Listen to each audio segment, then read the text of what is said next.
Let's begin. I'm Scott Sagan, co-director here at CSAC, and I welcome you. I want to welcome you to today's seminar with Jaganath Sankaran, who's an assistant professor at UT Austin in the School of Public Policy there. And he's also an adjunct non-resident fellow at the Brookings Institution. He has his bachelor's in mechanical engineering from the National Institute of Technology in India, and a PhD from the University of Maryland in the public policy program there. He's written a number of technical political analyses in international security, Security Studies Quarterly, Journal of East Asian Studies, and many other journals, and is working on a book on bombing to provoke, which I think this piece will be part of that book at some point. So please join me in welcoming Jay Sankaran. And we'll have Q&A after your talk, and I'll ask people to identify themselves under the 1 finger, 2 finger rule. Get on the queue, I'll write down your name, and then if someone wants to jump the queue, signal with 2 fingers. But please, up to you. Good. Thank you so much for the kind introduction, Scott. And it's on here. And thanks for having me here to talk to folks here. And my thanks to everyone here. I know it's a busy weekday, the middle of hectic semester. So I look forward to your feedback on this ongoing project, which was partly motivated by some of the work in the book that took me in this direction. So what I want to do in the next roughly 30 or so minutes is talk about 3 things. The first thing I want to talk about is what I call the failures of the Russian Aerospace Forces. That's what they call the Air Force, the Russian Aerospace Forces. Their failures in the Russia-Ukraine war, right? And I see 2 big failures. The first one was an inability to execute long-range SEAD, suppression of enemy air defenses, which is essential to establish air superiority, air supremacy over the Ukrainian airspace. That's failure 1. The second one was their early inability as the troops moved into Ukraine to provide defensive cover and offensive counter-air capabilities. They did actually adapt fairly quickly on that, but for the first 10, 15 days, they really struggled. Right? I mean, that's failure 2. What I want to do after identifying those is to talk about, well, why did these 2 things happen? Right? Because that was not the expectation before the war. So I have 3 causal factors, which I think explains those. For the failure to do SEAD, I'll argue that the history of how air power was conceptualized in the Russian armed forces and how that history in turn influenced the role of air power in war in the Russian minds was a big factor in why they couldn't do a long-range, sustained, comprehensive SEAD and get air superiority. The other 2 factors I look at is their intelligence failures and inbuilt biases and hubris that led to certain operational assumptions, which again debilitated the aerospace forces' ability to defensive air cover over their troops as it moved into Ukraine. I also talk about, the third factor I talk about is Ukrainian resolve and ingenuity. The Russians messed up, but the Ukrainians were ready to exploit those mistakes and to push back the troops in the early days of the war. So first thing I want to talk about is identify the failures, try and talk through why I think this happened. The second thing I want to talk about is give some caveats, right? Because before the war, we thought they were going to do it in 2 days. And then after their failure, we think, oh, the Russian air power is useless. Again, that's an overcorrection. We want to be very careful and very clearly see how they adapted and what it means. So I'm going to talk a little bit about that. And the third thing I want to talk about is, well, what does it mean for air power theory?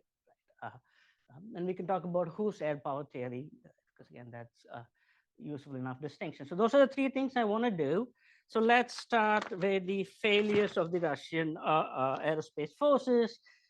And to contextualize those failures, right? Because it's a strong word. And I want to go back a little bit before the war to see how we expected Russia to fare, because that does give a benchmark to say, well, why do I think it's a failure? And there are several examples, But this October 2022 meeting or presentation that was given by the chairman of the JCS to President Biden and his cabinet, and they actually later did this to the congressional committees, the Senate committees too.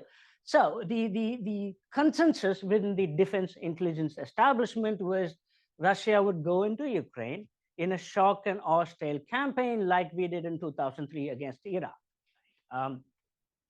Russian Aerospace Forces would very quickly seize air superiority. Now, that argument was based on several things, including the influx of up to 300 new combat-capable aircraft after the 2008 Georgian war, which was a fiasco for the Air Force. So a lot of new equipment came into Air Force. They were doing things in Syria, which again, I will get into. So putting all this together, the expectation was that the Russians would have air superiority. And it was also expected the Ukrainians did not have the capacity to resist. Before the war, we thought differently than we do now. So they'd seize air superiority. Then the Russian army would invade fairly quickly from multiple directions. And then the consensus was Ukraine would fall. It would take a few days longer than what the Russians believed, which was 2 to 3 days, but it's going to happen. And I mean, this was the prevailing thought before the war actually happened. Okay. And the Russian intelligence, again, we know from open source, thought similarly, right? So this was the basis, and we all thought, well, most of us thought they would be able to do seed, their army would be able to successively do what it wanted to do, which is to go in, capture the seat of power, replace the government with a puppet regime that is more Kremlin friendly. Right?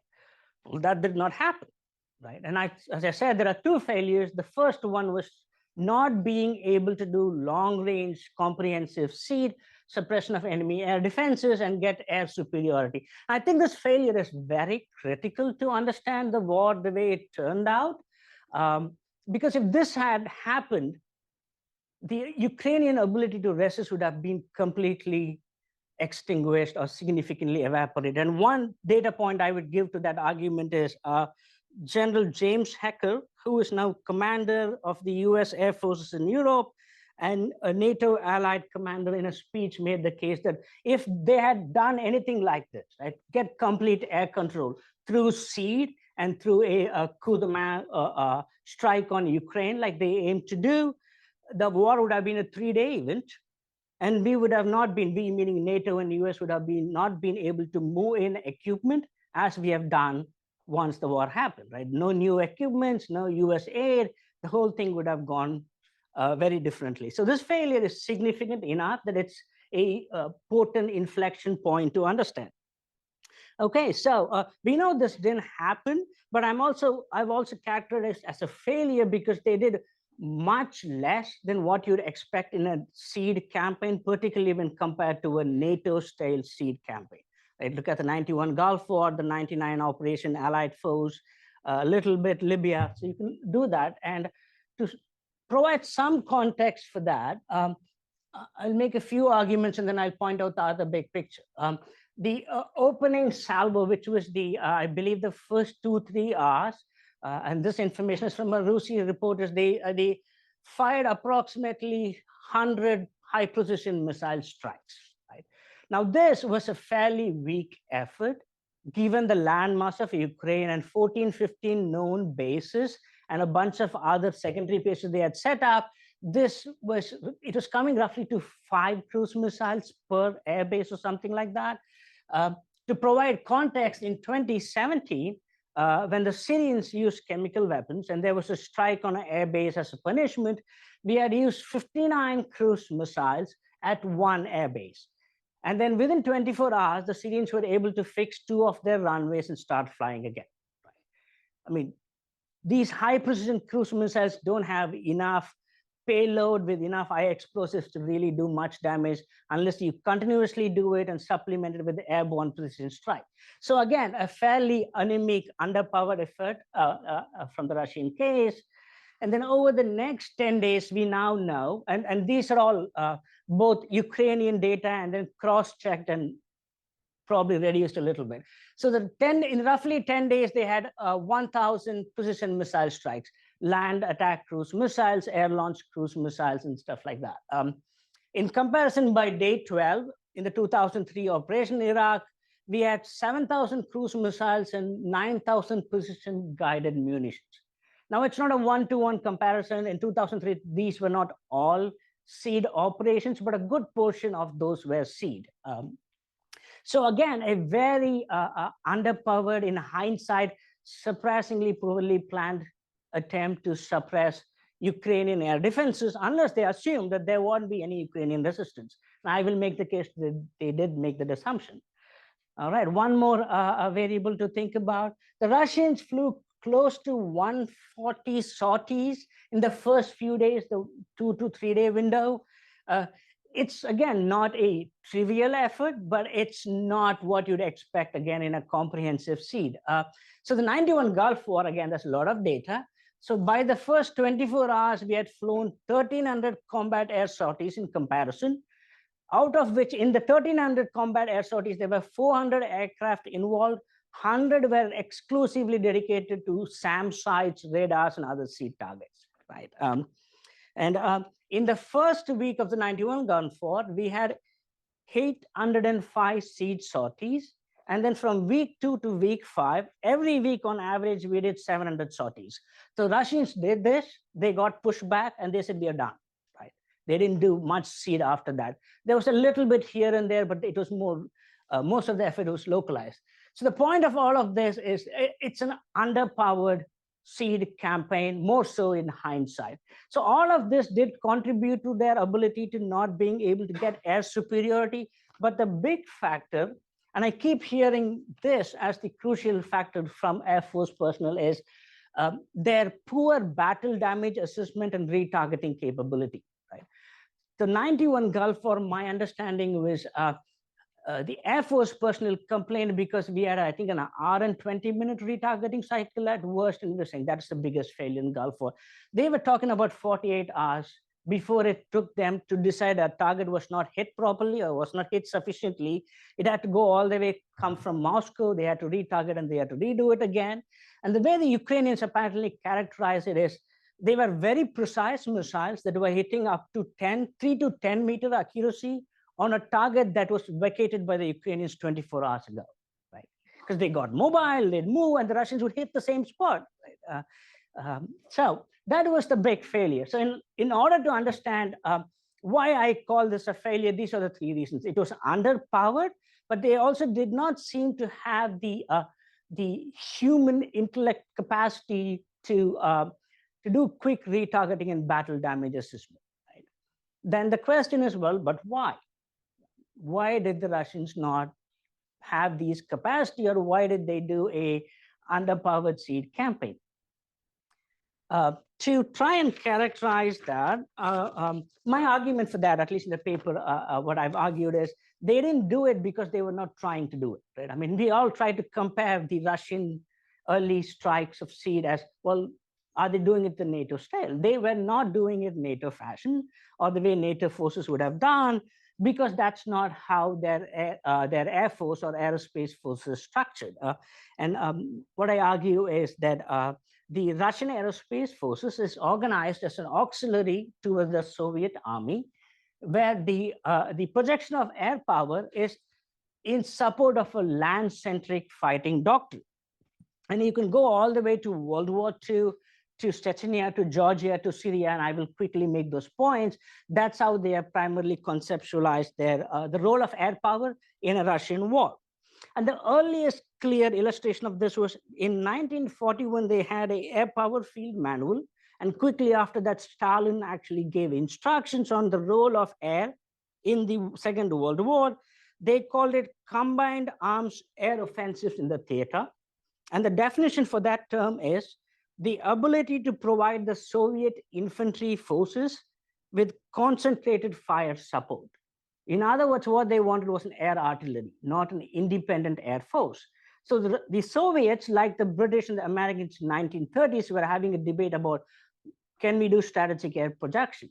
And that debate got squashed much quickly in the Soviet Union than the British or the American case. And it became an air arm of the army.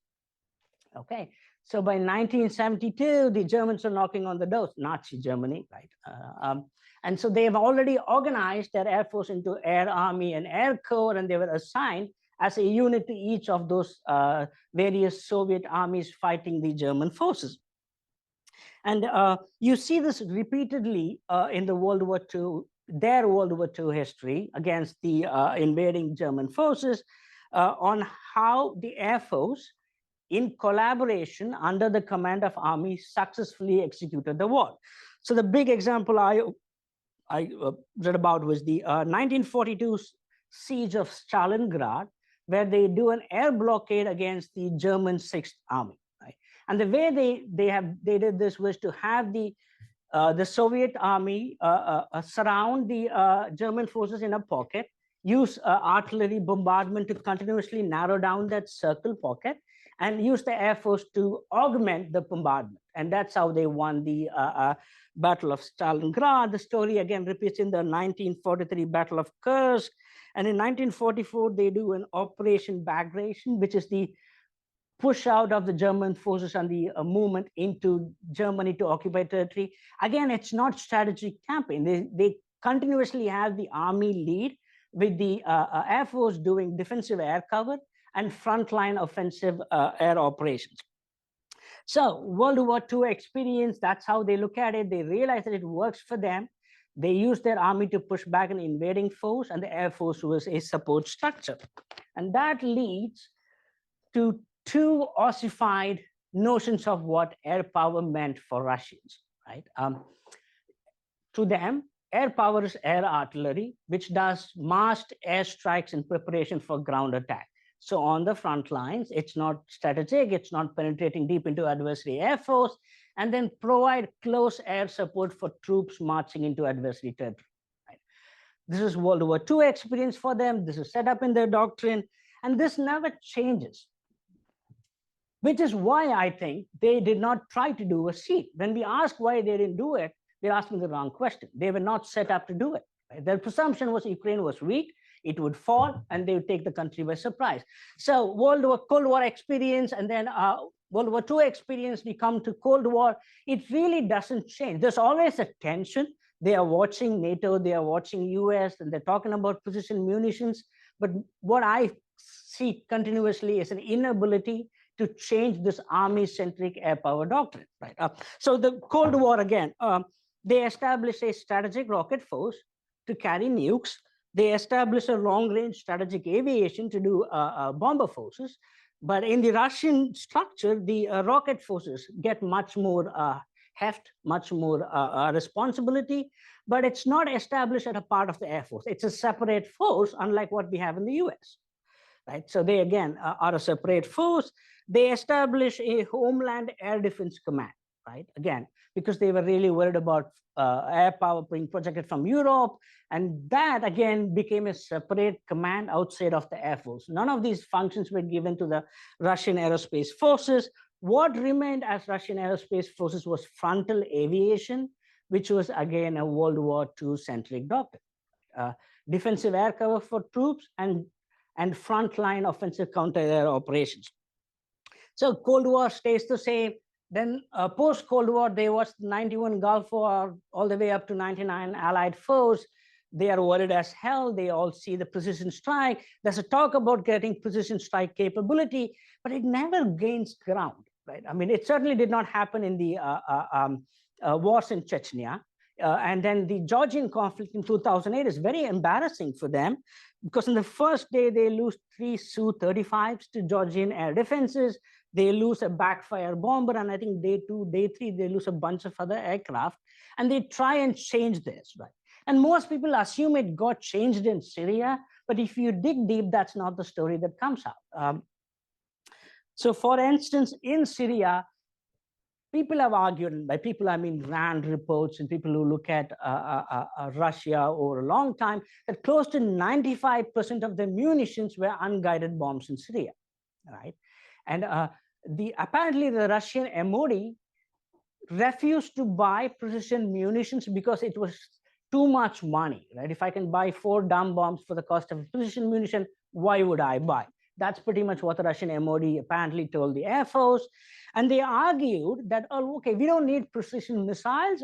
We will use a digital sighting and navigation system that was updated on the Su-2425. And their claim was we could use these digital systems with unguided bombs to get very close to precision bombing effects. They did not do this in Syria because they had an altitude ceiling, and they did not do it, but it's not clear whether they realized that they were not able to do precision bombing.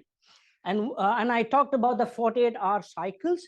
During the Syrian war, the Russian defense minister Shoigu was on record in a report saying targeting cycle was too slow and led to failures in striking mobile targets. So they had the same failures in Syria. They took too much time to hit it, and there was a recognition that needs to be fixed. I haven't found a single source that said they went back and actually fixed it. Right? Again, the whole burden of history to me suggests that they never tried to build an air force that could independently project power over long distances and suppress an adversary air force. And therefore, I argue that they failed to do it because they did not aim to do it. They did not have the capacity to do it. Right? Okay. Which gets me to the second aspect of the failure. Right. So if I'm relying on history and history's influence on doctrine, the Russians could never do seed.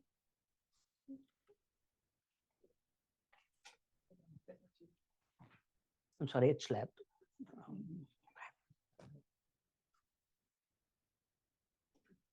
So I'll keep talking, and then this will pop in when they did, right?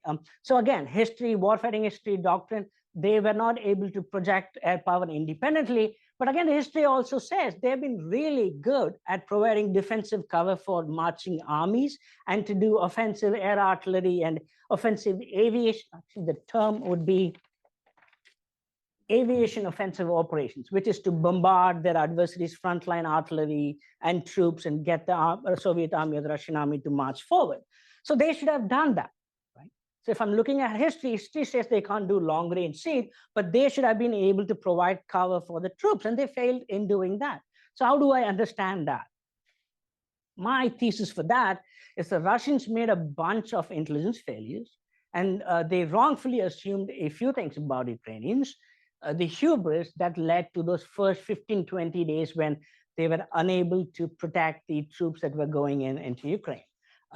So the assumptions were, again, Ukraine was militarily weak, Ukraine was politically vulnerable and divided, and the last one was now seems almost laughable. They would be welcomed as liberators by the Ukrainian society. Right? The argument was this is what the FSB told to Putin and I think 4 or 5 of his close advisors. And remember, this was a wrong assumption because we now know that the FSB actually ran surveys and polls in Ukraine, and close to maybe 35% may have said this is what the numbers say. And 35% may have said this because they were paid in cash to say what the Russians wanted to hear, right? So they assumed a whole bunch of things, and that assumption led to certain operational decisions. And the one that fascinated me most was this, right? Russian troops were instructed to proceed in administrative columns and bypass Ukrainian forces. And this word popped up a couple of times. And so I went and dug around on the word administrative column, and it has a specific meaning in military lexicon, right? Now, administrative column, simply put, is what you do when you're doing a military parade. It's not what you do when you invade a country. Right? I mean, an administrative column means infantry troops march ahead beyond the range of artillery forces without any protection from air defenses or artillery counterfire. Right? The ground-based air defenses were caught with their interceptors stowed in the vehicle, not on the launchers ready to fire. The ground-based air defenses were apparently told that anything flying would be Russian, and therefore they don't have to engage. That was not true. So they presumed all these things and made this assumption, but the big one was this, right? We're going to go in, it's all going to be easy, right? If the Ukrainians challenge you, just go around them. It's a small pocket of resistance. And those assumptions led to, this, right? This long 60-kilometer convoys where they were going in predicted routes without much protection or air defense or air superiority. And then this happens, right? Right. So this is one of those images where the Bayraktar TB2 UAVs were dropping bombs onto an ground-based air defense artillery, ground-based air defense unit. And this was the case also where the ground-based air defense units had their missiles stowed into the vehicle, not on the launchers ready to fire, and it became easy target. And this story keeps repeating itself. The Ukrainians use artillery, the Russians are unable to use counter artillery fire, their air force is not set up to go do some sort of force projection onto their artillery. And so for the first 10, 15 days, this happens. So the core reason why this happens, even though they train and practice to prevent this, is because Putin and maybe 4 or 5 people decided it's going to be a parade. It's not going to be a war. Right? They go in.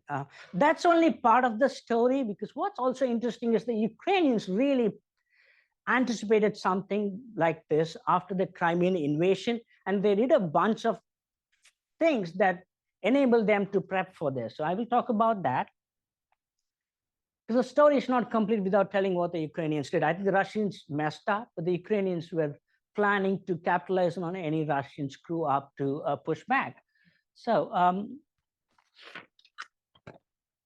after Crimea, the Ukrainians do a bunch of things, including a systematic effort to acquire drones. Right? I mean, the TB2s came in, but the story for the TB2 drones or the Bayraktar drones go all the way up to 2018. They constantly engage with the Turks to get those weapon systems. They build new industries to get drones into play, while they simultaneously fix their Soviet-era air forces. Right? So they get the hardware going because they anticipate that the Crimea is one step to what's going to happen next. And then they have documents, and one of those documents that's publicly available is an Air Force vision document, where they call for 2 things: the ability to disperse quickly, which is fundamental to why the Russians could not do siege, because the Ukrainians had put out their Air Force fighters out and ground-based air defenses out of their big 15 or 16 bases, and the Russians were hoping it's going to be there, right? So they planned for this in 2020, and they also called for building 50 to 20 operational airfields. That's a code word for small, low-signature airfields from which they can operate. So the big fields become the target, but the small ones enable them to project power. And they end up doing this. So the Ukrainians do flush their assets out right before the invasion. And my understanding is that was crucially enabled by American intelligence. And I've seen a number of people say that was the big thing. Right? The intelligence that enabled them to move them really messed up the Russian effort. If that was not the case, things should have been different. So they talk about all of this, and this document also talks about engaging and training for low-level contour hugging flights, which again, the Ukrainians did demonstrate during the war, and that enabled them to operate their aircraft, fighters, helicopters a little bit longer than you could have otherwise been able to do. Okay. And then there's the story of the ground-based air defenses for the Ukrainians. Again, Crimea happens, most of this thing is being wasted in warehouses. So they pull it out, they put in the effort to get up to 250 units of air defense batteries. And again, how each unit is manned is very unclear. There is no set number. But the Ukrainians did put in a good amount of effort trying to get these units into play and adapting their planes to coexist with Western technology. I think it's David Deptula who called it, their effort was pretty MacGyvery.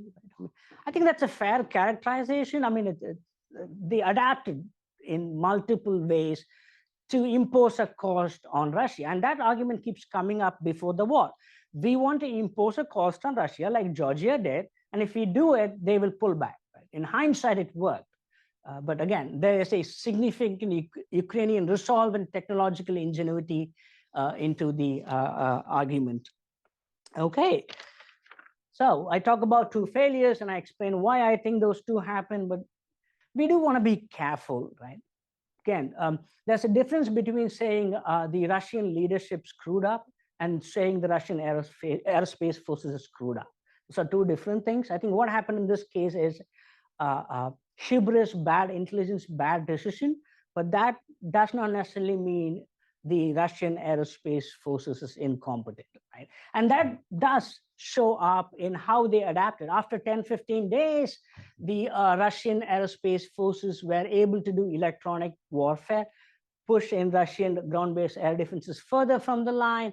They were able to bring their ground-based air defense batteries, the Russian ones, online, and they were able to shield the troops that were in areas that were occupied by Russian forces.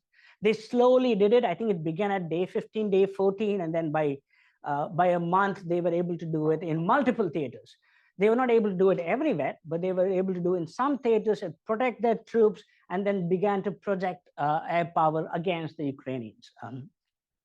And they did secure localized air superiority, whether that's in the east or in the south, and conceivably also in the north. So again, they did a rebalance, and they did what they were effectively training to do, which is to protect their troops and enable their forward movement acting as air artillery.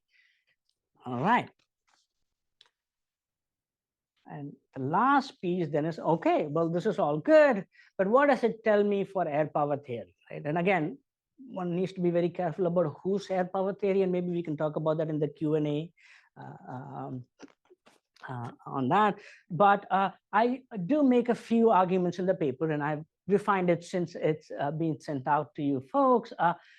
But Bob Pape, right? I mean, his argument about air power theory would be, well, battlefield denial campaigns are the optimal use of air power, right? In comparison to, say, strategic air power projection. And this argument, of course, assumes strategic air power projection is punishment campaigns, right? And that's an important assumption that's useful to keep in mind. But then, having read and having researched the Russian campaign, I'm trying to ask, well, is it always true? And if it's conditionally true, under what conditions is it so, right? The Russians did struggle to do battlefield denial campaigns. So one way to think about that would be, okay, so what is strategic air campaign? I mean, we try and bifurcate those two and say, well, strategic is punishment, battlefield denial campaign is protecting the forces, and that's better than strategic air campaign. But the elements of what is traditionally classified as strategic air campaign is also seed. So I did go back to the 1991 Gulf War and the report on that, and there are 12 strategic target categories, right? So if strategic is all about punishment, it should be just punishment, but there are 12 target categories, out of which 4 were seed. Surface to air missile batteries was classified as strategic. Offensive counter air was classified as strategic. C3 was classified as strategic, and electrical facilities was classified as strategic, which essentially brings the argument that maybe there is something to be said about the interaction between strategic air campaigns and battlefield denial campaigns. And I'm still thinking through on what those interactions are. But one could conceivably argue that in order to do localized battlefield denial campaigns, you may have to do some strategic air bombardment. I think Robert Pape's argument would have the flexibility to accommodate that claim. Adam Toozy would certainly accommodate that claim, right? It's the other side of the air power theory. Okay, so that's some of the impacts on air power theory. The other thing worth talking about is the missiles as modern weapons of war. I mean, and I have an entire book on this, which I'll come back next year and talk about. Is before the war, the Russian missile force was seen as the same way we see China's missile force today, right? They've modernized, highly precise, it's going to be revolutionary in effect. Well, it did not turn out to be revolutionary in effect. So it's not just precision, it's the precision and the timing and the rapid targeting that makes missiles highly potent in a warfighting sense. And the Russians really failed at the rapid targeting capability, right? And they failed because they had doctrinal restrictions which directly led to capability building. One could then ask, well, are the Chinese different?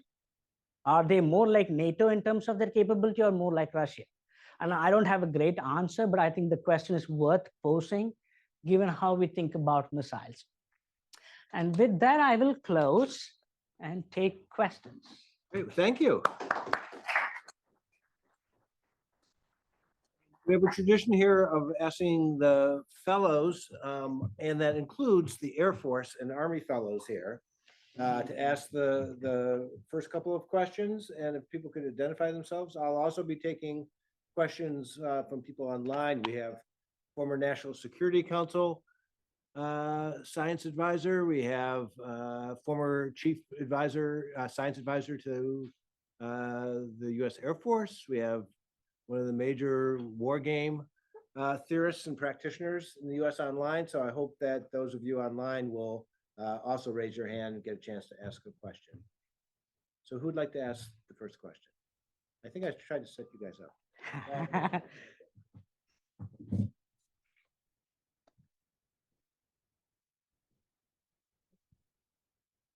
Mr. Sankaran, thanks for your presentation. Claude Lambert, United States Army War College Fellow, visiting scholar here at CSAC.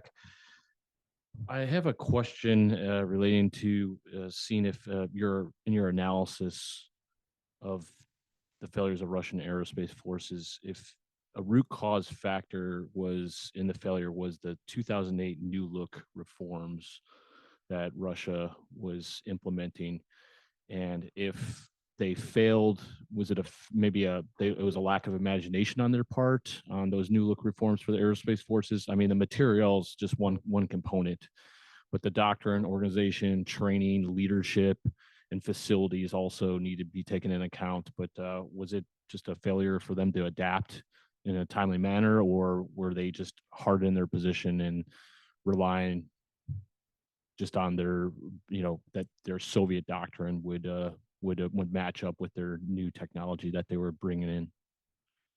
Sure. Thanks for that question. Just a chance. I think the big answer was extremely poor follow through. Right? I mean, 2008, after the Georgian conflict, they have this stunning failure against a force which they thought they would easily take. And they start thinking about precision weapons and acquiring it, but it never matches the reality. It fades away. I think a bunch of folks would say corruption is a huge part of it. I couldn't find sources detailed enough to point it out. But even without corruption, I think doctrine explains a lot. I mean, in Syria, they were explicitly resistant to using precision weapons because the MOD wouldn't put the money into it, and that's been documented. So in 2015, they have a new document again saying those same things. But a 2017 analysis from CNA says they don't have anywhere close to the precision weapons they were talking about acquiring. So again, big doctrinal statements, probably often mirror imaging Western notions.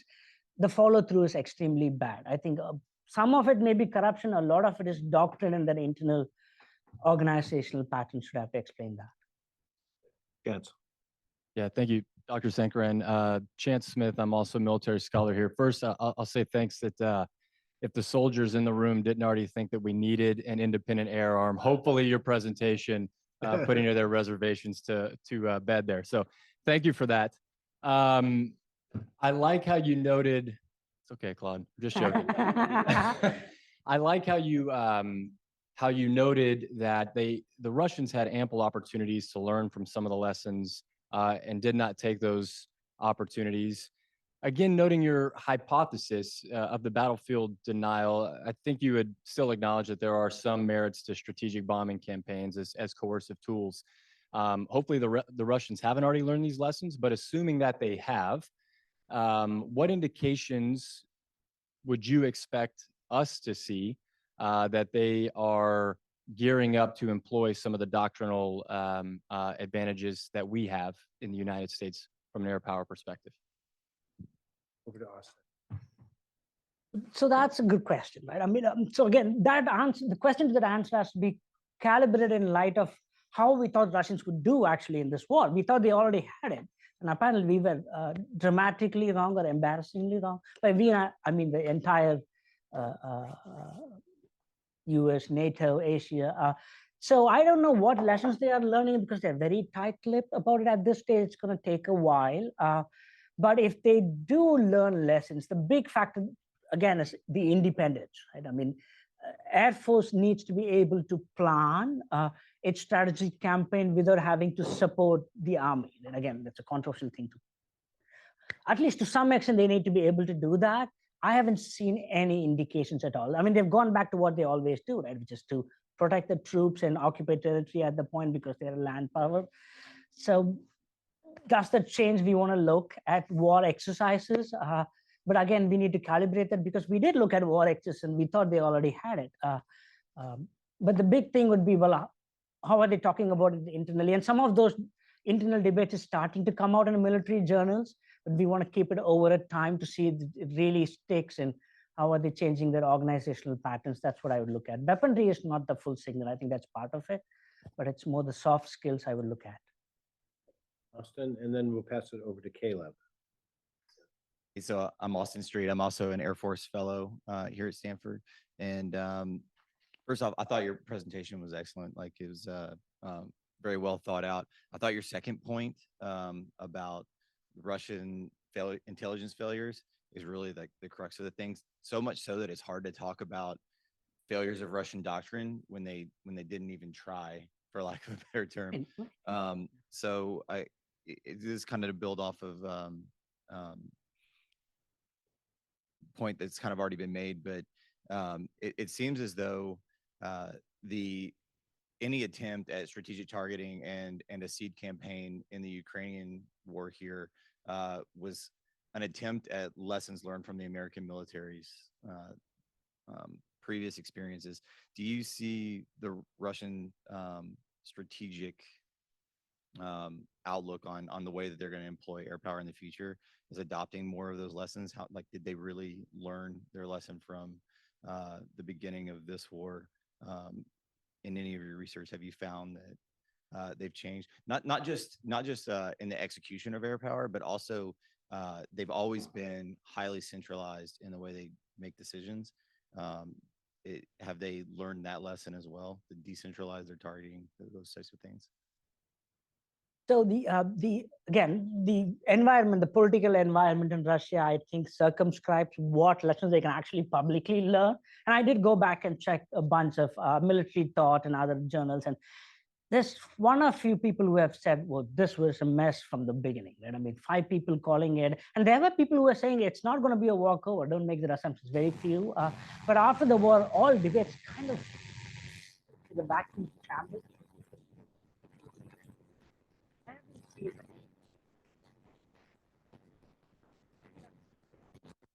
People call a major operation without any experience, and that was a big part of, go as an administrative column, it's going to be a parade, right? Generals with their uniform and multiple, Ukrainians are flashing those codes. So again, I'm watching for it. I think people are starting to write about the experience in a very carefully calibrated way, but nothing close to, oh, this was a big mess. They haven't really said that, at least to my understanding.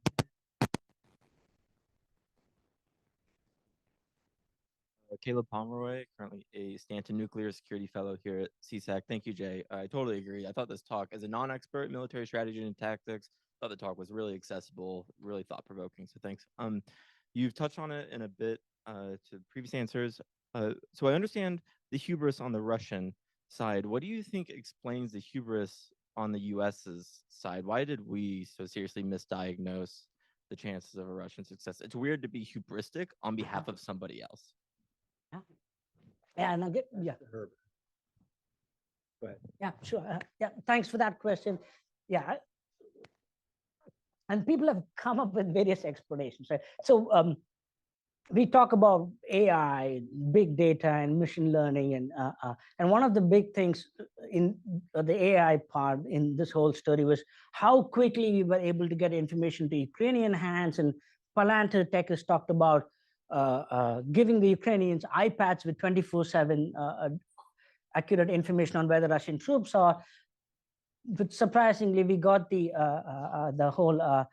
numbers right. We got the point of the numbers completely wrong. And I suppose one of the best answers to that is it's never easy to predict war. Right? I think someone from an UK institution did a paper on this in the Journal of Post-Communist States, or we can wring our hands, but it's always tough to predict how a war would unfold. But if you go back and look at why the US and NATO, or the US at least, strongly presumed the Russians would win, because it was not only because they had more troops and more technologically advanced systems, we also thought the Ukrainian society was corrupt. Right? I mean, there is some merit to it. They surprised us, and that I think will keep happening. Say it again, sir. They surprised us in a good way. Oh, in a good way, right? I mean, they stood up because if you go back again in some of those conversations in the October 22 briefing, which the Ukrainians have corrupt, they haven't listened to us for a long time, but apparently they did listen, right? In hindsight, you go back and dig, and they were actually talking to NATO military commanders about, well, this is where we are, how do we do it better? And so those pieces of information, we counted the tanks, we counted the ships, we did not count the human ingenuity, right? But that's a perpetual puzzle. And so. We also thought they would fight and not hold a parade. Oh, the Russians, right? Yes, yeah, that was that of that too, yeah. Herb Lynn. Hi, thanks. On this part of the talk, so if you answer this before, say something and move on. But in your remarks, you seem to associate speech bombing with punishment. And I thought I heard only punishment in that. And what I'm wondering is whether or not the only word there is justified. That is, can there be strategic bombing that has definite battlefield impact farther down the line? I mean, this is the whole idea of deep interdiction, essentially. And the Air Force has always justified deep interdiction on the basis of its battlefield. Eventually, This is to Arzan next. I agree with what you said, Herb, right? I mean, so again, I want to be very careful because the theory I'm characterizing may involve people who will write letters for my tenure, right? So my understanding of air power theory, at least in the academic debate has been it's bifurcated, right? It's strategic, which is equated to punishment, and then tactical, which is equated to battlefield denial. And it's always better to focus on battlefield denial because the way we classified strategic is a 0 or 1. Did strategic win the war or not? I'm actually pushing back against that. I'm saying, well, that's not true. Look at the 91 Gulf Force list of targets in the strategic. 4 of those were seed targets, right? Again, I don't think it undermines the big argument, but I think it does push back that there is a linkage between strategic and battlefield, and we need to appreciate that linkage. I can do that in the paper. So I'm with you. I think we shouldn't do that bifurcation 0-1 because that misses a lot of picture. And my book is pushing back against that argument too. That you can have a lot more of impact at strategic level if you assume that winning is not the only way to manifest in game. Yeah, just It's a a two-finger, on that one. okay. Yeah, so you referenced Bob Pape's book, Bombing to Win, right? So that talks about coercion and punishment in terms of strategic bombing campaigns. And I think it's perfectly acceptable to bifurcate them like you did, because the coercion part of a strategic bombing campaign is not applicable to this conflict. So I think that's fine. But there is also, deep interdiction, I would say, would go toward battlefield denial, but then precision strike and offensive and defensive combat air patrols and those types of stuff are all still strategic campaigns as well. And in fact, one of the and I think in the Pape's book, seed is a given, right? I don't think you assume seed is in play, but what if seed is not in play, which is what we'll probably face in an Asian theater in the future, right? I mean, again. Yeah, I think strategic would be in the sense of when you're talking about a denial campaign would be not the direct approach against the battlefield assets, but more strategic targets in nature that would go toward production or the ability to supply troops and those types of things.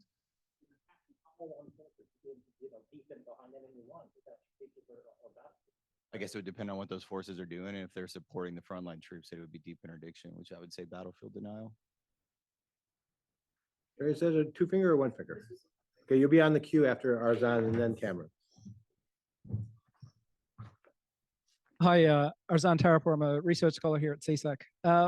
In your framing, you sort of suggested there's a causal chain between seed gives you air superiority, and air superiority gives you decisive effects on the battlefield.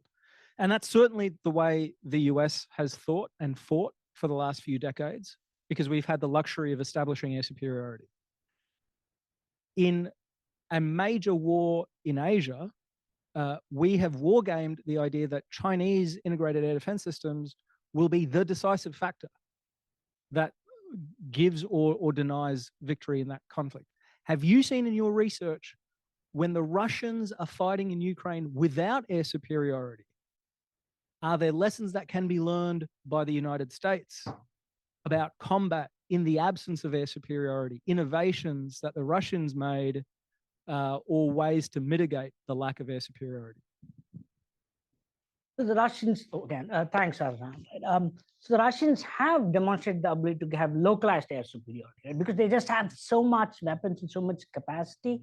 And tactically, they have done things. I think they've used electronic warfare into getting the Ukrainians to activate their ground-based air defense radars, used anti-radiation missiles to take out their air defense batteries, forcing them to go back. And so there are those sorts of things that, unfortunately, Ukrainians have pushed back. I mean, it's not one-sided in any way, because they did get a lot of Western equipment. And the mega ivory part was when they used, I think, MiG-25 Su-24s and put in a AGM-44 HARM missile onto it, which is really not how you'd think, but they used nuts and bolts. So again, innovation happening. The Russians did seize air superiority because they were also a much more stronger power. So in Asian theater, I just don't know how complicated it would be. The other lesson I would point out is the inflow of external equipment, which is what General Hecker said, is because they didn't have air superiority, the US and NATO could get equipment in. And I don't know what that implies for the Asian theater, right? So you don't have to have air superiority, but could you have selective air power projection to prevent those kind of things? And it's an open question. Sure. Hey, I'm Sherry Zaks. I'm a visiting scholar here at CSAC. I'm going to take this in a completely theoretical direction, so my apologies to everyone on this side of the table mostly. I am really interested in this sort of second hypothesis that this was a function of Russian intel failures and hubris. And I really stuck to hubris because so we talk about a lot of different that sort of regulate policy failures. And I haven't heard a lot about hubris. And I'm wondering how we know it when we see it.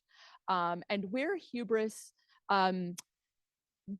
veers conceptually from like what is the distinction between a miscalculation, I thought I was stronger than I was, oops, and hubris? And is it an information gathering thing? Like hubris is, I'm pretty sure I'm stronger. I'm not even going to gather the data.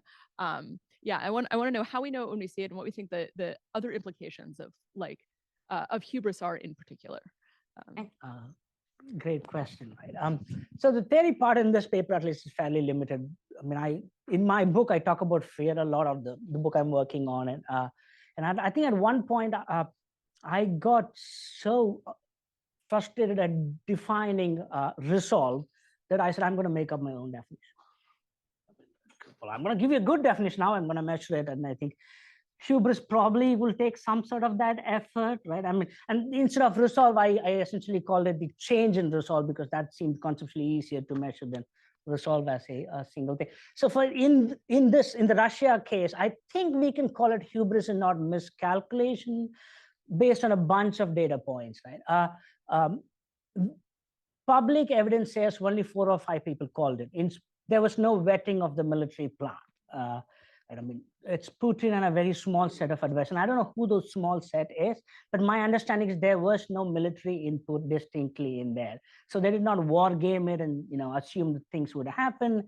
And I talked about Russia would be welcomed as liberators because Putin thought, oh, what's this piece? We are all one people. Yes, he published a document early in 2021 said, the Ukrainians and Russians are one, and Michael McFall would probably identify that, but because he thought this much, they thought it despite countervailing evidence, and the countervailing evidence would be FSB did 3 or 4 surveys apparently inside Ukraine. And we know because some of those surveys were leaked and it's publicly talked about, was 30% of the country was saying, yeah, we'd probably be more Russia friendly. I mean, but they thought, oh, it's going to be overwhelming welcome, which is again, disregarding evidence and making assumptions you always wanted to make. But the biggest thing was the administrative column. March was an administrative column, right? I mean, I don't know if anybody in history has ever done that. I mean, it's just, I mean, it's a military, and the Ukrainians actually have jackets of senior generals in their cars with their entire paraphernalia that would go in a military parade, and they march in, and they haven't exchanged the communication keys between the infantry and the air defenses that would have enabled them to act in, because they completely thought it's not going to be any resistance. There's going to be 4 or 5 crazy Ukrainians who are going to yell at us. We're going to drive around them, go all the way to Kyiv. By the time we go, airborne forces who are trying to land in Hostomel, the Antonov International Airport, would capture Kyiv. It'll all wrap up in 2 days. So again, a series of assumptions that really in hindsight, there was no basis to make, because we know there was no basis to make. I think it's hubris rather than miscalculation. At least that's how I call it. But you're right. There may be a better way to define and measure more systematically across multiple cases. If you could find Putin saying, I know hubris when I see it, that would be a good definition. Cameron. Cameron Tracy, research scholar at CSAC. So this war saw the debut of the Kinzhal, Russian's air-launched variant of the Iskander-M. That's about 1,000-kilometer range beyond the combat radius of the platform, and talked about since its 2018 announcement by the Russian government as a long-range fire, particularly suited for taking out things like air defenses early in a conflict. So given this pervasive disinterest amongst the Russian military of long-range power projection using air platforms, why were they also developing weapons for that purpose? This is the let me do a 2-finger channeling Brian Fury, former Los Alamos National Security Office director, and David Elliott, former NSC science and national security person, who asked similar questions about drones and about advanced cruise missiles throughout, in addition to what Cameron's mentioning. So you talk mostly about other air power assets, right. And without these other ones, how do you explain their development and their adjustment over time? Sure. Thanks, Cameron. Steve Feder keeps talking about how great you are, and so it's nice to put a face. And again, hi to Brian too, who I think was my mentor at Los Alamos when I spent a year there, right? So on the Kinzhal, that I think came in 2018 with a bunch of other systems, the Sarmat, and then the nuclear-powered cruise missile. And my understanding, or at least I've argued, most of this was Putin's response to missile defenses and growth in American nuclear arsenal, or his perceived threat to his the change in the nuclear capability. So it may have been a missile envisioned for strategic purposes that was used or tested in the Ukrainian case, right? I mean, so it would have not been an Air Force project. It's conceivably a strategic forces. I think it's worth going back and checking. And I think they used it 4 or 5 times and they just stopped. And apparently the Ukrainians may have intercepted it using Patriots. Again, so my understanding would have, it would have not been an Air Force project. It may have been a strategic forces project, and they may be conceiving it in their minds as, a nuclear warfighting scenario against Europe, I would guess, right? The drone story is interesting. The Russians did, in the Syrian conflict, they did not do precision. They did not employ any of the advanced Su-34, 35. They just did it on the 24, 25s. But they did manage to demonstrate their ability to use drones for artillery sighting and to enable their forward air commanders to do a defensive air protection and counteroffensive on ground troops. So they did do that in Syria, and they have extensively used drones in the Ukraine war, but it's again for artillery sighting is what I see the biggest uses.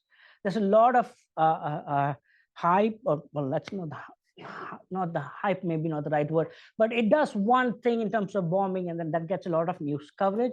But my understanding in investigating the war was drones in the Russian and in the Ukrainian cases was used for improving kill rates by using it as a long distance or a theater long distance tool for sighting targets and hitting it very quickly. I think drones did matter in that case, is my understanding of how it played out.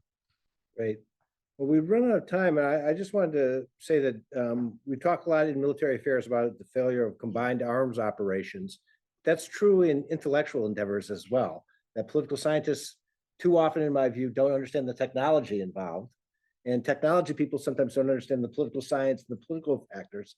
And I just wanted to thank you for being here to show that you can do combined intellectual arms operations in the way that you do the analysis here. So join me in thanking Jay. Thank you.